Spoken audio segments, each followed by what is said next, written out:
গত যে ক্যাবিনেট গেল সেই ক্যাবিনেটে যেহেতু গুরুত্বপূর্ণ একটা সিদ্ধান্ত ছিল সপ্তম বেতন কমিশনের বিষয়, এই জন্য আরো ওই দিন অনেকগুলি গুরুত্বপূর্ণ সিদ্ধান্ত হয়েছিল। যেহেতু ওই দিন সময়ের অভাবে সেই সিদ্ধান্তগুলি আমরা ব্রিফিং করতে পারিনি, সেজন্য ওই জিনিসগুলি আপনাদের জানিয়ে দিচ্ছি কি কি সিদ্ধান্ত হয়েছিল মন্ত্রিসভায়।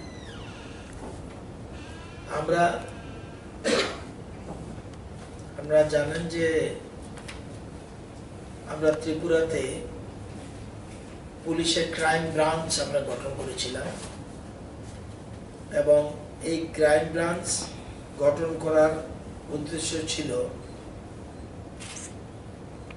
এই ক্রাইম ব্রাঞ্চে যারা নিযুক্ত অফিসার্স তারা যেন প্রফেশনাল হয়, স্পেশালাইজড হয়, specialized police officers equipped on the lines of similar police force in cities like Delhi. এটা করার জন্য আমরা আরো 38টা পোস্ট সাব ইন্সপেক্টর পুলিশ আনাম ব্রাঞ্চ এবং 8টা পোস্ট হেড কনস্টেবল আমরা পোস্ট ক্রিয়েশন করেছি ওদের মিটিংয়ে। এবং এই সাইবার ক্রাইম কেন এই পুলিশ ক্রাইম ব্রাঞ্চ করার উদ্দেশ্য হলো যে এরা ডিল করবে cyber crime, economic offences, anti narcotics crime যেগুলি আছে, and serious crime. Serious crime means crime against women, men, rape and other things. তো এবং একজন আইজি থাকবে, একজন ডিআইজি থাকবে, 4 জন এসপি থাকবে।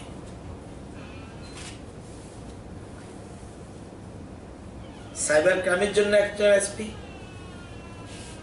ইকোনমিক অফেন্সের জন্য একজন এসপি, অ্যান্টি নার্কোটিক্সের জন্য একজন এসপি, সিরিয়াস ক্রাইমের জন্য একজন এসপি। এই 4 জন এসপি থাকবে এবং টোটাল প্রায় 300-র মতো। এবং এর মধ্যে আমরা সিআইডি এন্ড ইবি কে আমরা উঠিয়ে দিচ্ছি, অ্যাবলিশ করে দিচ্ছি। সিআইডি এন্ড ইবি এখন যে আছে এটাকে আমরা মার্জার করে দিচ্ছি।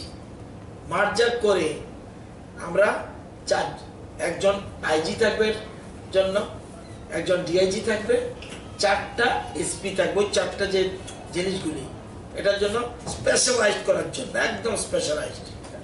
এবং আমাদের নার্কোটিক্সের উপরে খুব গুরুত্বপূর্ণ এখন, এবং অ্যান্টি ড্রাগসের কথা আমরা বলছি, তো এটার জন্য আমাদের খুব স্পেশালাইজড অফিসার দরকার যাতে।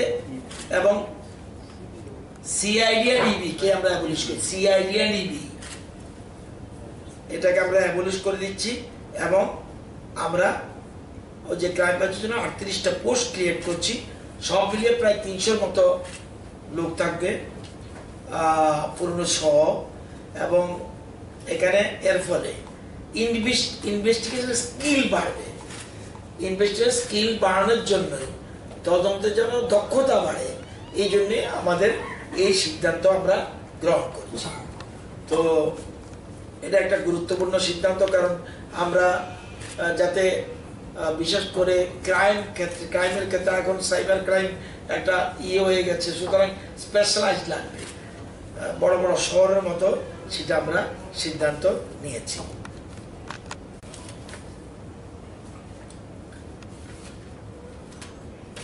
আমরা জওহর নবোদয়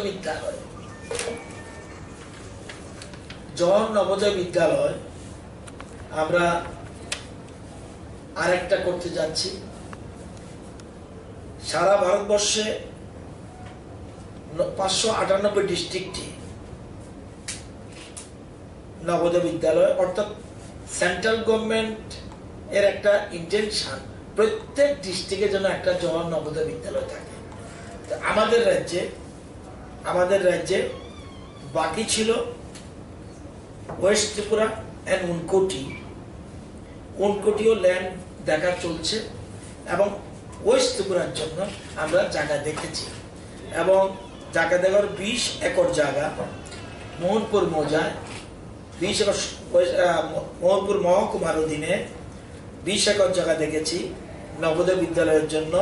এবং খাস ল্যান্ড, এই খাস ল্যান্ডের জন্য যে ওরা সমস্ত খরচ ওদের, কিন্তু তাদের ল্যান্ডটাকে দিতে হবে রাজ্য সরকারের।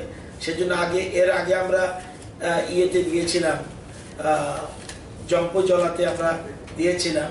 সেই জন্য আমরা 20 একর জায়গা এটা দিচ্ছি এবং এই জন্য যে টাকা প্রিমিয়াম 1,50,00,000 সেটা আমরা ওয়েভ করে দিচ্ছি। কারণ এটা আমাদের রাজ্যের সাথে জওয়ান নবোদয় এমন একটা স্কুল, এটা এত কোয়ালিটি এডুকেশন মেনটেন করে যেটা অন্যান্য স্কুলগুলি এর সাথে মানে পাচ্ছে না কোয়ালিটির ক্ষেত্রে। সেই জন্য আমরা রাজ্যের গুণগত শিক্ষার স্বার্থে আমরা এই সিদ্ধান্ত নিয়েছি এবং 20 একর জায়গা সেটা আমরা জওয়ান বিদ্যালয়ের জন্য আমরা দিচ্ছি। এবং এই জন্য আমরা তাদেরকে যে 1,50,00,000 টাকা যেটা প্রিমিয়াম থাকে, পেমেন্ট অফ প্রিমিয়াম যে টাকা লাগে, এটাকে আমরা আমরা এটাকে মকুব করে দিচ্ছি। এই একটা সিদ্ধান্ত আমরা গ্রহণ করেছি। আরেকটা সিদ্ধান্ত গ্রহণ করেছি, Tripura motor vehicles 7th amendment rules আমরা করছি নতুন করে। এটা কেন? আমরা সরকারে বসার পর দেখলাম যে অটো পারমিট নিয়ে বিক্রি হচ্ছে। অটো পারমিট নিয়ে এগুলি নিজেরা কিছু করছে না, এগুলি বিক্রি করে দিচ্ছে। আমরা একটা সার্ভে করে দেখেছি যে একজন ব্যক্তির কাছে, যেমন 507 জনের কাছে 2টো পারমিট রয়েছে, 17 জনের কাছে 3টা পারমিট রয়েছে, 3 জনের কাছে 4টা পারমিট রয়েছে, 2 জনের কাছে 5টা পারমিট রয়েছে,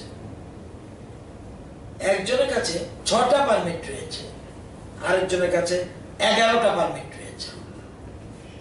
তো আমাদের সরকারের মূল ইন্টেনশন ট্রান্সপারেন্ট। এই জন্য আমরা Tripura motor vehicle 7th amendment rules 2018 করতে যাচ্ছি।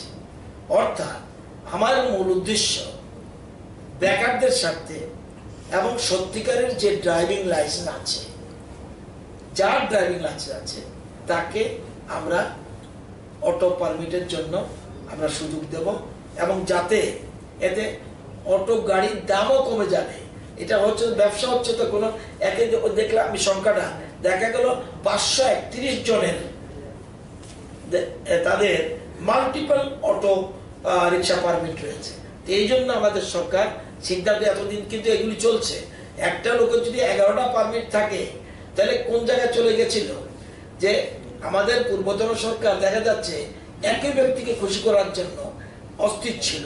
তো এই জন্য আমাদের সরকার ট্রান্সপারেন্ট করার জন্য বেকারদের সাথে যে ব্যক্তি সে অন্তত অটো নিজে চালিয়ে সে রোজগার করে খেতে পারে, তার জন্য আমরা এই motor vehicles 7th amendment rules আমরা করার সিদ্ধান্ত নিয়েছি। মন্ত্রিসভা এটাতে সিল মোহর দিয়েছে।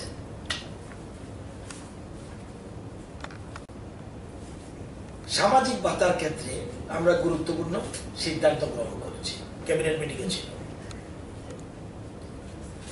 The Council of Ministers decided that the process for grant of social pension shall be reviewed, and pending such review, all cases pending for sanction of social shall be kept in abeyance. এটা করেছিলাম।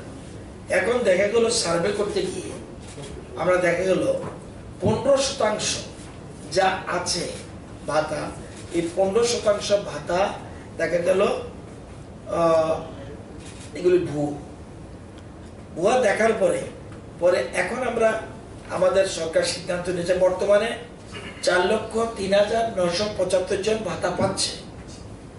4,03,975 জন সামাজিক ভাতা পাচ্ছে এবং প্রতি মাসে গড়ে রাজ্য সরকারের 26 কোটি টাকা যাচ্ছে। এখন আমরা এবং বছরে প্রায় 309 কোটি টাকা আমাদের খরচ হবে টোটাল গিয়ে ভাতার জন্য। এখন আমরা সিদ্ধান্ত নিয়েছি কারা কারা ভাতা পাবে। এই সিদ্ধান্ত আমরা নিয়েছি family income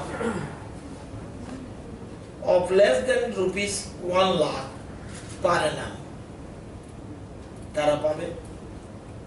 No one in the family should be a government servant, সরকারি যদি চাকরি থাকে সে পাবে না। এবং কারা কারা বাদ যাবে যদি দেখা যায় কোনো পরিবারে সরকারি কর্মচারী যদি থাকে, আবার সরকারি কর্মচারীদের মধ্যে কন্ট্রাকচুয়াল যদি এমপ্লয়ি থাকে সেটাকে আমরা ধরবো না, ডেইলি ওয়েজার তাকে ধরবো না, অঙ্গনওয়াড়ি কর্মীকে ধরবো না, আশা এমপ্লয়ি ধরবো না, কমিউনিটি হেলথ ভলান্টিয়ার এদেরকে ধরবো না। তাহলে এছাড়া বাকিদের নাম কাটা যাবে। দেখা যাচ্ছে any family having an income tax দিচ্ছে তাকে আমরা কিন্তু এর আওতায় আসবে না। তার যদি কেউ পাইকার অনেক পাচ্ছে সুতরাং এগুলি কিন্তু বাদ যাবে।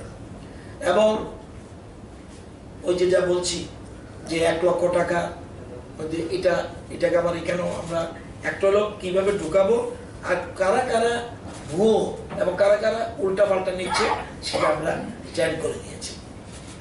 এবং যদি কোনো পরিবারে দেখা যায় more than one of the following assets, key assets: LED/LCD color television set, refrigerator, air condition machine,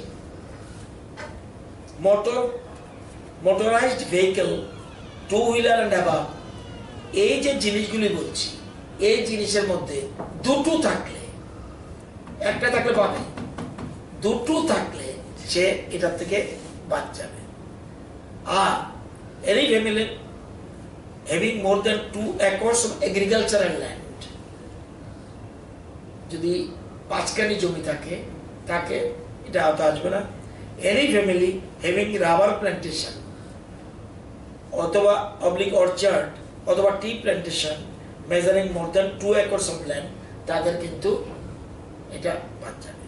এটা আমরা সিদ্ধান্ত নিয়েছি এবং আরো সিদ্ধান্ত নিয়েছি এই যে জিনিসগুলি করা হবে, ঘরে ঘরে সার্ভে, অফিসিয়াল সার্ভে হবে, সার্ভের পর ফিল্ড ভেরিফিকেশন করা হবে, করে গ্রাম সভা করবে, গ্রাম সভা করে এদেরকে হঠাৎ করে বাদ দেওয়া হবে না, সবার সামনে ট্রান্সপারেন্ট রাখা হবে, রেখে যারা যারা এটার মধ্যে পড়বে দাবি আপত্তি ওখানে উঠবে, সামনাসামনি আলোচনা করে তাদেরকে বাদ দেওয়া হবে। এবং নতুনদেরও আমরা এই যে নতুন নাম ঢুকাচ্ছি এর মধ্যে কোনো আপত্তি আছে কিনা গ্রাম সভার সেখানে প্রশ্ন উঠাবে। এর সাথে আমরা 80 বছরের বৃদ্ধর উপরে যারা বর্তমানে অনেকদিন ধরেই সেন্ট্রাল গভর্নমেন্ট 900 টাকা করে দিচ্ছে, কিন্তু স্টেট স্কিমের তারা 700 পাচ্ছে, স্টেট স্কিমের তারা 700 পাচ্ছে 80 বছরের বৃদ্ধ যারা।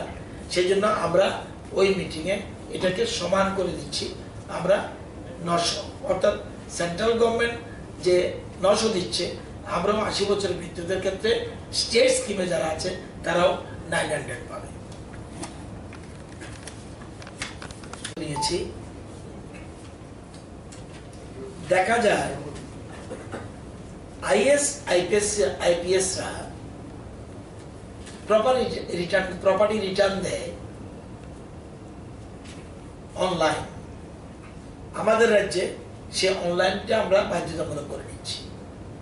কার ক্ষেত্রে? স্টেট গভর্নমেন্টের গ্রুপ ABC and এমপ্লয়িজের জন্য। এবং এখানে যাতে অনলাইনে জমা দেবে এবং মনিটর হবে এবং যে দেবে না প্রপার্টি দেখা যাচ্ছে প্রপার্টি রিটার্নটা ট্রান্সপারেন্টের জন্য একজন এবিসি এমপ্লয়ি সরকারি চাকরি হচ্ছে, তার প্রপার্টি কি আছে সে রিটার্ন দেবে না, তাহলে তো দেখা গেল তার সম্বন্ধে খবর রাখছি না আমরা। সেজন্য আমরা অনলাইন করছি এবং যদি না দেয় তার প্রমোশন সহ বিভিন্ন ক্ষেত্রে তার সমস্যা হবে। এটা সারা ভারতবর্ষে আছে, ISRTS যেরকম করছে সেরকম এবিসি আগেও ছিল, শুধু আমরা এখন অনলাইন করে দিচ্ছি যাতে বাধ্যতামূলক হয়ে যায়।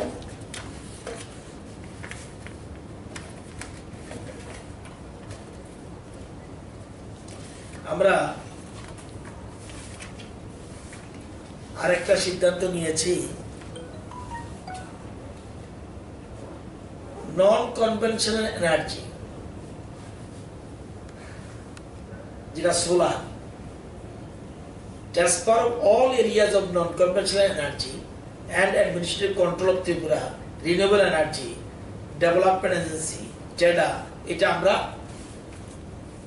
সায়েন্স টেকনোলজির সাথে ছিল, এটাকে পাওয়ার ডিপার্টমেন্টের সাথে আমরা দিচ্ছি। এই কারণে এটা এটা অল ইন্ডিয়াতে এই নর্মস, এবং যাতে আমরা অফ গ্রিড আর অন গ্রিড এটা টেকনিক্যাল বিষয়, ওখানে আমরা আমাদের এই যে আমরা সোলারটাকে যদি অফ পাওয়ারের সাথে অন গ্রিড করে দিতে পারি তাহলে এই ভোক্তাদের অনেক উপকার হবে।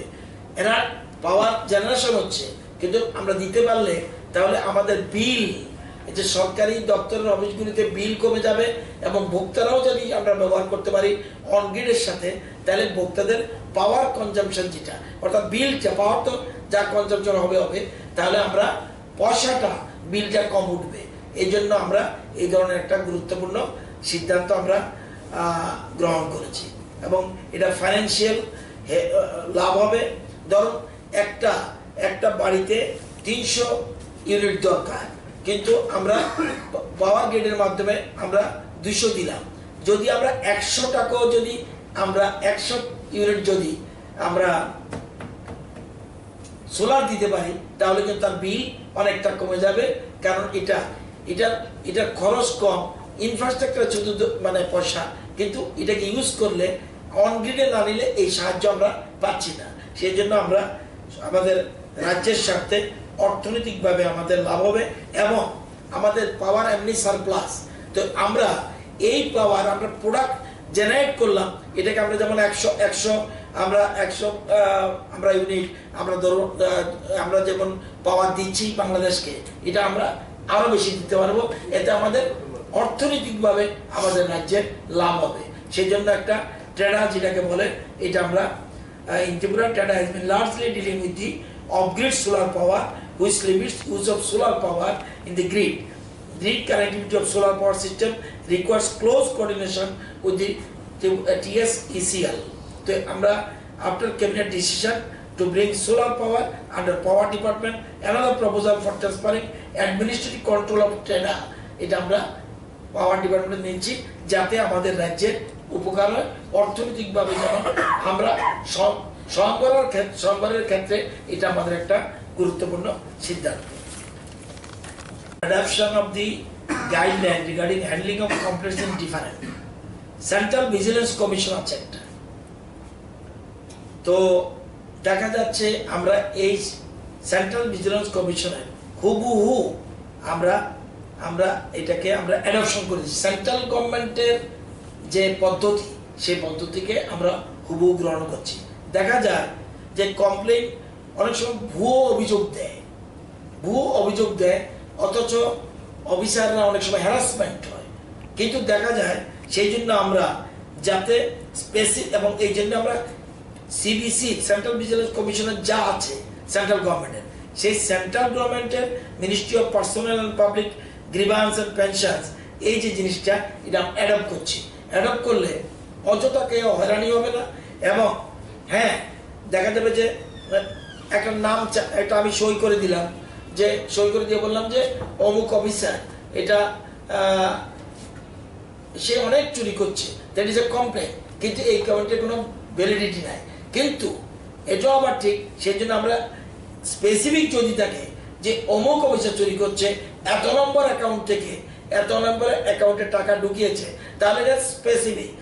একদিকে ভুয়ো অভিযোগগুলি বাদ দেওয়া এবং ভুয়ো অভিযোগের মধ্যে যদি তথ্য থাকে সেক্ষেত্রে আমরা সেটাকে গুরুত্ব দেওয়া।